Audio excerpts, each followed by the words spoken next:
T-Bob and Jacob hanging out with you here along with Musso and Danny. It's Tuesday at 7:30, which you already know means it is time to welcome in the head man over there at LSU Football. Of course, I'm talking about Coach Ed Orgeron. Coach, what's going on, man? How you doing this morning? Hey, good morning. Hey, T-Bob, what you and Jacob sitting in there talking about the power or the toss? Toss dive, Coach. Somebody did want us to give a Les Miles breakdown of it. Nobody knows Power 46 and Power 47 better than us right here. I mean, Coach, put me on a field right now. I will skip pull my ass off and I will smash that Mike linebacker. I promise you that. Speaking of smashing, Coach, it's spring. Normally we don't have football now. Only we got FCS football, and quite an exciting one for you this weekend. Double OT, McNeese versus Tarleton. Cody Orgeron scores a game-winning touchdown in double OT. You were in the stands. Take us there, man. What was it like? Man, what a great night. Just to be the parent. We flew up. Me and my family flew up to see Cody. We were there to see the buses arrive. And, in Stephenville, Texas was the coldest I've ever been, T-Bob. It was cold. I didn't know how those kids were going to play. And I got to give it to Tarleton State. They got a good little program, nice little stadium. The people were very nice to us. I met the AD, the president. They walked us around, showed us the place. But then we started to play, and the Tarleton State was a little bit better than we thought they were going to be. And but we came alive in the fourth quarter. I got to give it to Coach Wilson. He did a great job. And, the president, McNeese State, came with us. Darryl McKell, who was an All-American linebacker at McNeese, and he bleeds blue and gold. And think about all the hardships that the people in Lake Charles have been through. Yep. The two hurricanes and COVID and the going. Yeah, I think it's been 500 days since McNeese have played football. It just ended up being a wonderful night.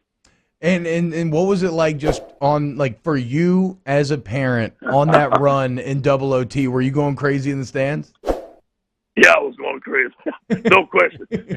I really went crazy when we got the onside kick. When we got the onside kick, I said, you know what, we can do it. But it was a tough game. And you got to give Tarleton State credit. You got to give Coach Frank and McNeese State, we're down. We're down, I think, 14 to 17 points with a little left to go. And we came back and fought back. And this goes to show you the resiliency of McNeese and the people in Louisiana. Hey, Coach, I know you can enjoy this one maybe a little bit more because I know you're still grinding every day with the Tigers, but it being in the spring, your schedule is a little bit different, have a little bit more free time than you would in the fall, so you really could enjoy this one since it is a spring season for McNeese. Yeah, what a blessing. I'm able to go to every game. I've been able to go to every scrimmage, every Friday practice, and just be a dad and be a part of my kids' life, which I haven't been able to do most of their career. So This has been a blessing for us. Yeah, it's crazy. It's always nice to find some silver linings with all this weirdness going on, too. I mean, Coach, it's Mardi Gras today. Like, how odd is that? What is I don't know how busy, obviously, college football is all-consuming year-round, but, like, what is a traditional Mardi Gras like for you? Yeah, usually we have Friday, Saturday, Sunday, Monday, and Tuesday off. It's right after recruiting. We've been on the road recruiting. This is probably the first or second weekend we've had off.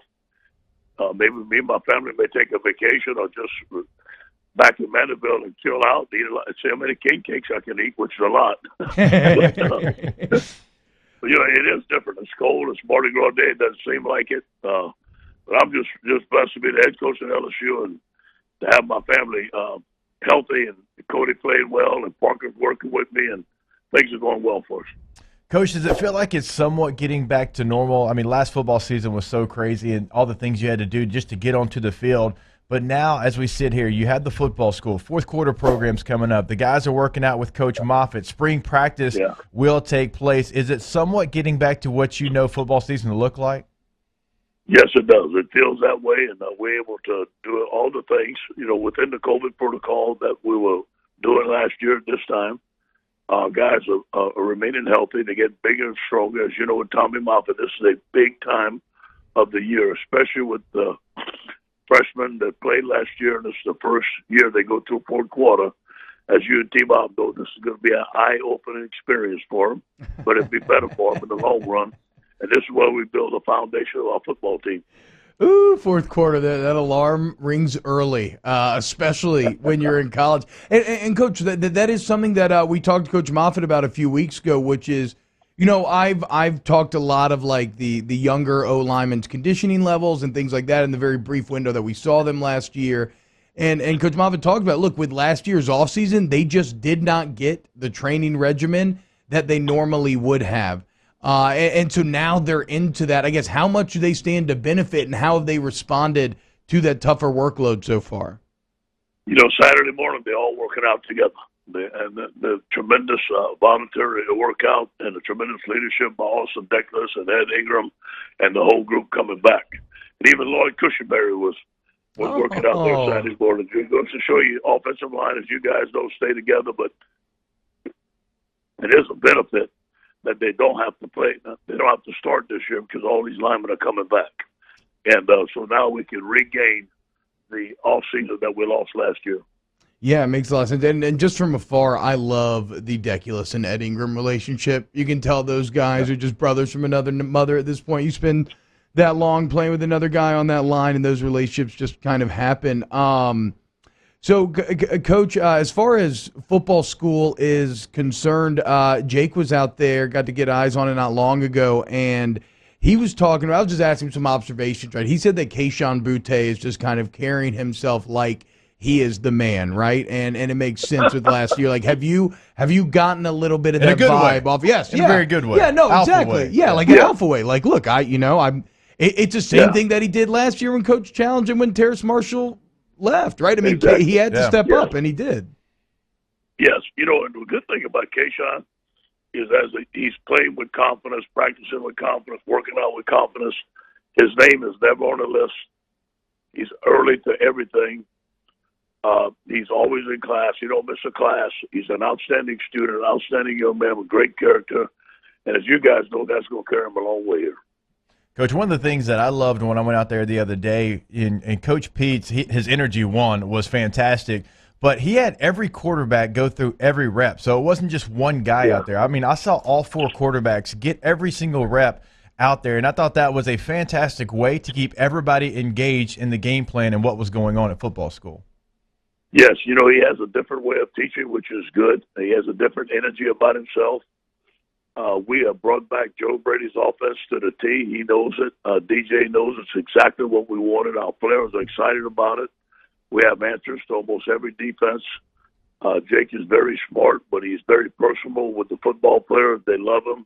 He brings a new energy, a young energy about himself, and he's very fundamentally sound. He knows the whole offense. So very excited about him and DJ coming back to us. And, Coach, the RPO game is something I'm excited about as well because whenever he got hired, I reached out to my former head coach, Norv Turner. They were together in Carolina, and the first thing he said was he knows the RPO game from top to bottom. Yes, he does. There's a pre-snap read and there's a post-snap read, and everything's almost like a triple option. And sometimes it makes it hard for the defense to be right, but it puts a lot in the coordinator's hands. It puts a lot in the quarterback's hands, but we have three very smart quarterbacks that can do it. We're also putting in more outside run game for the speed of our running backs. We're putting in more gap schemes. We're very much more multiple on offense than we were at any time last year at any time. Yeah, it's going to be the running back room, especially right now, even with the new guys, feels like it's got so much untapped potential. Can't wait to see that group. Another group that looks awesome this year, Coach, is going to be that D-line. I know you've been getting more involved again this year. How's it felt to be getting back to really getting your hand in the dirt and working with those guys? I love it. And, Andre Carter we brought in, think about this, 80 sacks, man. The guy has a tremendous... Oh, Coach, I had to block him in the NFL. I remember. You had to block Carter? Unfortunately, yes. It didn't go good. Hey, we need to get that clip and show it to the team. Coach, you know what? Yeah, go on. He brings up some expertise that, you as a coach, you don't have. I didn't have 80 sacks. This guy been against some of the best, and he knows how to teach the little ins and outs of pass rush as good as anybody I've been around. And then, Coach, one piece of news that broke, I think, like right after we had you on last week, you had sent out a second cryptic "Hold That Tiger." I'm not sure if the paperwork's in, like what you can speak to in specifics yet. Yeah. But again, it looks like y'all did a great job of getting to the transfer portal, and not just getting a body at a position of need, but like getting a player at a position of need. Yeah, we're excited about Mike, and his daddy played in the NFL. Yeah, we were able to talk to the paperwork is in, and we looked at 3 big time linebackers, and the one that fit us the best was Mike, and we're excited about him. He made a lot of plays at Clemson, obviously from a great school, championship winner.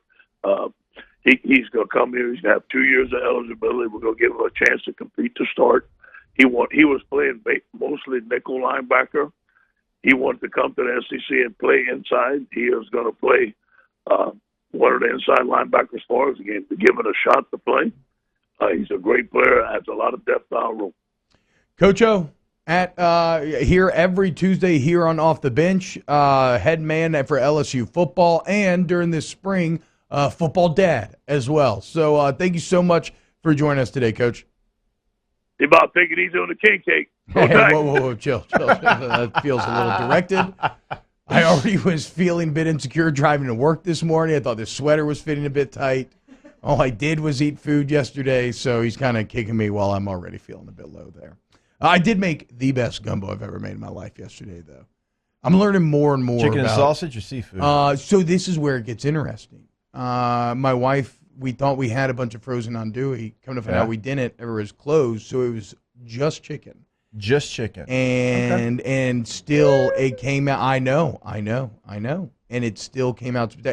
I'm telling y'all, the art of the roux, I am learning more and more is it's a fickle mistress, but it is one that will reward you for the love that you put in. There's a direct correlation between the effort that you're going to put in and your final result, and I'm learning that more and more each subsequent gumbo I make. How was the spice to it, though? The andouille adds so much in that realm by itself.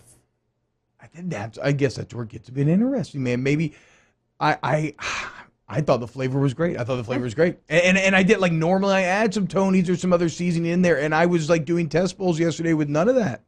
Also had some homemade potato salad, fresh dill from the garden, not to brag. I mean, the best. I'm with you on that, but this. We got to go. We'll get to it when we get back, and you can. I feel like he just tried to like shut me up because he didn't want me to pick apart his gumbo. He didn't want to hear the argument. Exactly. I mean, that was. He didn't want to hear the argument. It was absolutely the point. I know how a clock works, bud. And we'll be back.